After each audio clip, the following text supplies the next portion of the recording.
আমরা সবাই পিঠা তৈরি করছি। এইটা কি পিঠা, কিভাবে তৈরি করতে হয় তোমরা সবাই জানো। তবে আমি যেভাবে তৈরি করি, প্রথমে চাল গুঁড়া করে কড়াইতে জল নিই, তারপর একটু একটু করে চাউলের গুঁড়া দিই।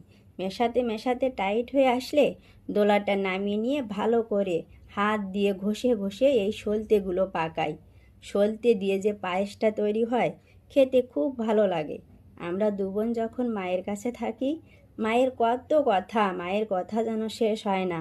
নাতি নাতনি আর জামাইদের কি খাওয়াবে তাই নিয়ে ব্যস্ত থাকে। মা এক হাতে সব কিছু সামলে নিতে পারে, তারপরেও আমরা হাতে হাতে কাজ গুছিয়ে দিই। আমরা যে পরিমাণ আদর যত্ন পাই, যদি বাপের বাড়ি পড়ে থাকতাম শ্বশুর বাড়ি না গিয়ে, তাহলে মা বাবা আমাদের একটু যত্ন করতো না। যাই হোক, কথা বলতে বলতে আমাদের অনেকগুলো সলতে পাকানো হয়ে গেছে। আরও অনেকটা দোলা বাকি আছে, আর একটু দোলা পাকিয়ে কুলি পিঠা তৈরি করব।